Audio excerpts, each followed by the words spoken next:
Friends, this is Aamir Sohail Pandit. आज हम बात करेंगे फंडामेंटल राइट्स पे। ये फंडामेंटल राइट्स जो हमने कल भी बात की थी इन पे, तो कल हमने बताया था ये फंडामेंटल, थोड़ी सी इंट्रोडक्शन दी थी कि ये फंडामेंटल राइट्स होते क्या है। तो आज हम इन्हीं फंडामेंटल राइट्स को थोड़ा सा एक्सप्लेन करेंगे। जैसे कि हमने पिछले लेक्चर में पढ़ा है, पहला जो हमारा फंडामेंटल राइट है वो है right to equality.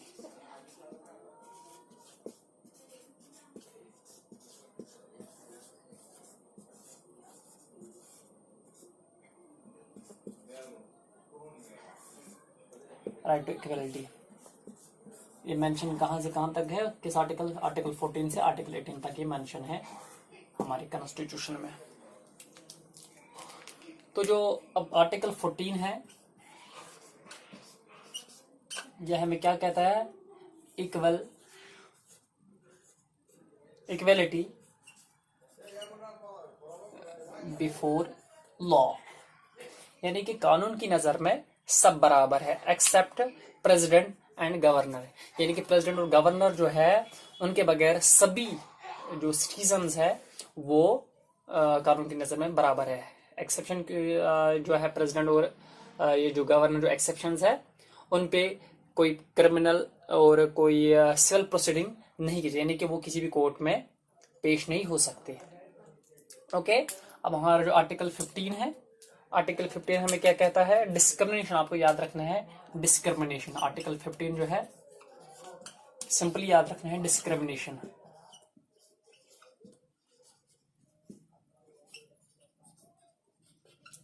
State shall not discriminate any person और any citizen on the basis of colour, creed, sex, religion etcetera. Okay, यानी कि स्टेट किसी भी पर्सन को, किसी भी सिटीजन को डिस्क्रिमिनेट नहीं कर सकती है इन बेसिस पे, यानी कि कलर, क्रीड, सेक्स और रिलीजन पे।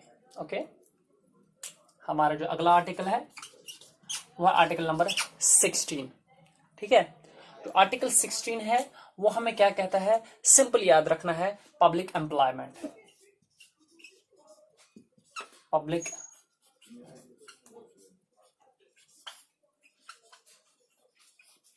एम्प्लॉयमेंट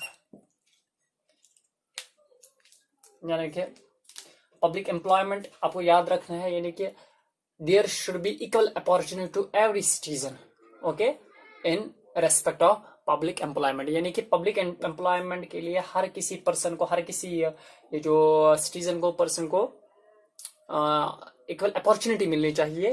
वो हमें कौन सा आर्टिकल गारंटी देता है, आर्टिकल 16। इसके बाद आता है article 17।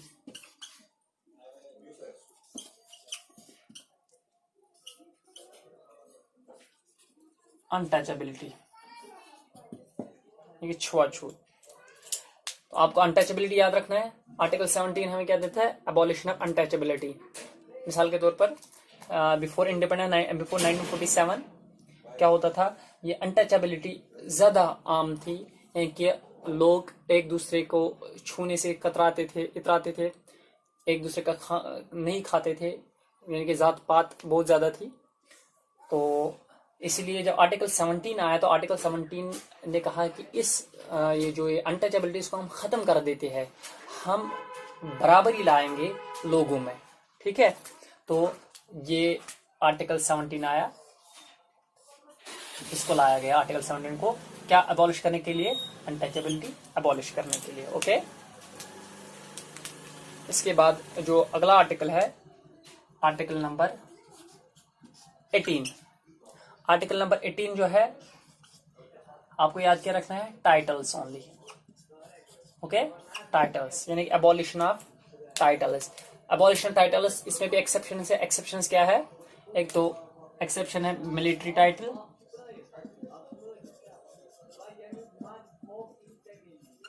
Military title and academic titles. Military and academic titles, military academic titles मतलब यानी कि मिलिट्री टाइटल होगा कोई परमवीर चक्र, अशोक चक्र होगा, वो आप अपने नाम के साथ लगा सकते हैं, इधर सफिक्स और प्रीफिक्स। या एकेडमिक टाइटल डॉक्टर, इंजीनियर वगैरह होगा तो ये भी आप लगा सकते हो अपने नाम के साथ। तो लगा क्या नहीं सकते हो वो है, जैसे फॉर एग्जाम्पल जैसे ये आप करो भारत रत्न वगैरह, ये आप नहीं लगा सकते हो अपने नाम के आगे या पीछे। ठीक है, अगर आप ये लगाओगे अपने नाम के पीछे तो आपको ये टाइटल छीना जा सकता है, क्योंकि ये आपके इक्वल नहीं होता, ये आपसे थोड़ा ऊपर हो जाता है। ओके, यानी कि हम इक्वलिटी की बात करेंगे, आपके इक्वल नहीं होता है, ये आपके स्टैंडर्ड के थोड़ा हाई हो जाता है। इसीलिए आर्टिकल 18 जो है वो एबॉलिशन ऑफ टाइटल्स, यानी कि अगर कोई ये लगाता है, ऐसे टाइटल्स लगाता है except military and academic titles, तो उनसे ये टाइटल छीना जा सकता है। ओके, तो ये था हमारा पहला ये जो राइट टू इक्वलिटी। फिर से हम इसके नजर डालेंगे, तो थोड़ा सा रिपीट करेंगे।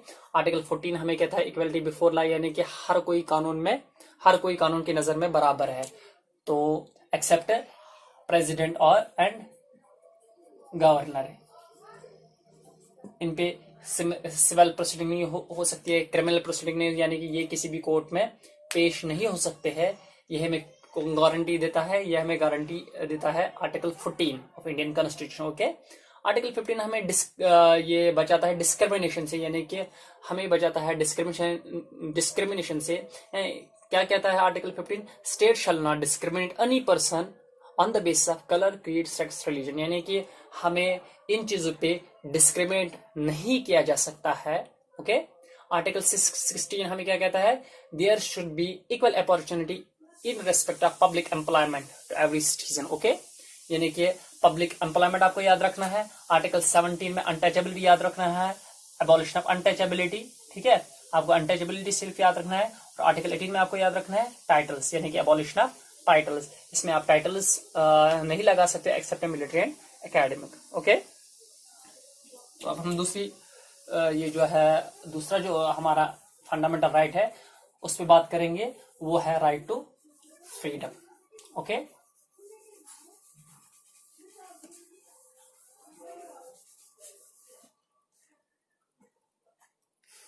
हमारा जो दूसरा राइट है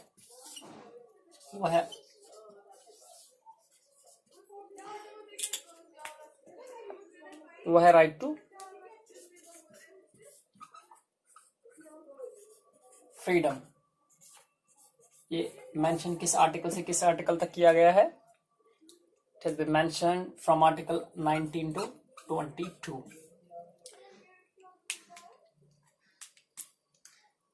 First, we need to discuss Article 19. Article 19 हमें क्या कहता है? Right to freedom. Okay? Right to freedom. और इसको हम कह सकते हैं right to freedom and expression. कौन कौन से फ्रीडम? हमारी 6 फ्रीडम्स। आर्टिकल 19 किन फ्रीडम्स की बात करता है? ये 6 फ्रीडम्स हैं। ओके, जैसे right to speak and expression, एक तो ये है। दूसरा है right to assemble, right to make associations. Right assemble यानी कि हम किसी भी पहले हम बात करेंगे 6 फ्रीडम्स की, जो है right to speak and express, यानी कि हम अपने ख्यालात जो है इजहार कर सकते हैं, हम बोल सकते हैं, हमें बोलने की आज़ादी दी गई है, हमें अपने आइडियाज एक्सप्रेस करने की आज़ादी दी गई है अंडर आर्टिकल 19। दूसरा है राइट टू असेंबल, यानी कि हम किसी भी जगह पे जमा हो सकते हैं विदाउट आर्म्स। हम फॉर एग्जाम्पल हम कैंडल मार्च कर सकते हैं, हम पीसफुल प्रोटेस्ट कर सकते हैं। ओके, और तीसरा जो है राइट टू मेक एसोसिएशन, हम एसोसिएशन बना सकते हैं। ओके, राइट टू मूव, यानी कि right to move in any part of the country, यानी कि हम किसी भी जगह, यानी हम किसी भी जगह की तरफ मूव कर सकते हैं। ओके, यानी कि हम यानी कि राइट टू मूव जो हमें दिया गया है, हम मूव कर सकते हैं एक जगह से दूसरी जगह। जो 5th वन है वो है right to reside in any corner of the country, हम अपनी कंट्री के किसी भी कॉर्नर में, यानी कि इंडिया के किसी भी कॉर्नर में रह सकते हैं। और लास्ट वन है वो है राइट टू प्रोफेशन, यानी कि हम कोई भी प्रोफेशन, कोई भी ट्रेड, कोई भी बिजनेस अपना सकते हैं, कर सकते हैं। ओके, ये हमारे किस आर्टिकल में दिया गया है? Article 19 of Indian constitution. Is that clear? अब हमारा जो है आर्टिकल 20, फिर से मैं आर्टिकल 19 पे बात करता हूँ। आर्टिकल 19 जो है, ये थोड़ा रिपीट करता हूँ। आर्टिकल 19 जो है ये हमें क्या गारंटी देता है? राइट टू फ्रीडम और फ्रीडम एंड एक्सप्रेशन। ये किन 6 फ्रीडम्स पे हमें इशारा करता है? कौन सी 6 फ्रीडम्स है? पहली जो फ्रीडम है, right to speak and expression, यानी कि हमें बोलने की आजादी है, हमें आइडियाज एक्सप्रेस करने की आजादी है। Right to assemble without arms, यानी कि हम पीसफुल प्रोटेस्ट कर सकते हैं, कैंडल मार्च कर सकते हैं। ओके, यानी कि विदाउट आर्म्स हम ये जमा हो सकते हैं किसी जगह पे। और तीसरा जो है राइट टू मेक एसोसिएशन, हम एसोसिएशंस बना सकते हैं। Fourth one is this right to make association. और फोर्थ वन जो है right to move from one part of the country to another part. And जो फिफ्थ वन है right to reside in any part of the country, यानी कि हम किसी भी कॉर्नर में रह सकते हैं अपनी कंट्री के। तो जो लास्ट वन है वो है राइट टू प्रोफेशन, यानी कि हम किसी भी प्रोफेशन को इख्तियार कर सकते, किसी भी ट्रेड को इख्तियार कर, किसी कोई भी बिजनेस कर सकते हैं अपनी कंट्री में, अपने कंट्री से बाहर। तो जो हमारा अब आर्टिकल नंबर 20 है, हमारा आर्टिकल नंबर 20 जो है वो है प्रोटेक्शन अगेंस्ट ऑफेंसेस और कन्विक्शन। प्रोटेक्शन अगेंस्ट 20,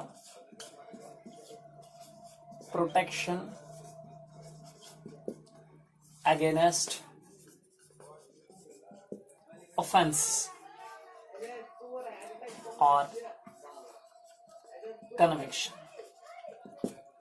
इसका मतलब क्या है? जैसे मैं आपको बताता हूं। इसमें 2 पॉइंट्स आपको याद रखने हैं। नंबर 1 जो है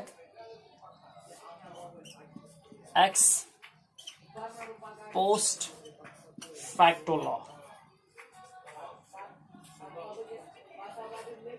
जो दूसरा है नो डबल जियोपैडी। ठीक है, ये जो दोनों चीजें हैं ये इशारा करते हैं हमें आर्टिकल 20 की तरफ। इनका मतलब ये है कि एक्स पोस्ट फैक्टो लॉ जो है ये हमें क्या कहता है? ये कहता है कि अगर किसी ने कोई क्राइम किया है तो उसको सजा मिलेगी किस लॉ के अकॉर्डिंग? जो उस दिन लॉ था, न कि जो उसके बाद लॉ, ये जो लॉ बने उसके अकॉर्डिंग। फॉर एग्जाम्पल किसी ने 6 बजे क्राइम, किसी ने आज क्राइम किया है तो 8 बजे कोई नया लॉ, ये इस क्राइम के लिए कोई नया लॉ बनाया गया, तो उसको इस 8 बजे के लॉ के हिसाब से सजा नहीं मिलेगी, बल्कि उसको उसी लॉ के हिसाब से सजा मिलेगी जो उस टाइम था, जिस टाइम उसने वो क्राइम किया। जैसे उसने क्राइम 6 बजे किया, उसको वही लॉ जो है लागू होगा, न कि जो 8 बजे क्राइम करने के बाद उसको लॉ, ये जो लॉ पास हुआ। Is that clear? तो उसके बाद है नो डबल जियोपैडी, यानी कि अगर कोई इंसान बार बार एक ही ये क्राइम करे तो उसको, यानी कि उसको बार बार सजा, वही सजा बार बार नहीं, उसको एक ही सजा मिल सकती है, उसको एक ही सजा मिल सकती है। उसको कहते हैं नो डबल जियोपैडी। ओके, ये गारंटी कौन से आर्टिकल में हमें गारंटी, कौन सा आर्टिकल हमें गारंटी देता है? Article 20 of the Indian constitution. ठीक है, ये कौन सा आर्टिकल था? आर्टिकल 20। अब हम जाएंगे आर्टिकल 21 पे। आर्टिकल 21, आर्टिकल 21 जो है ये है राइट टू लाइफ। ठीक है,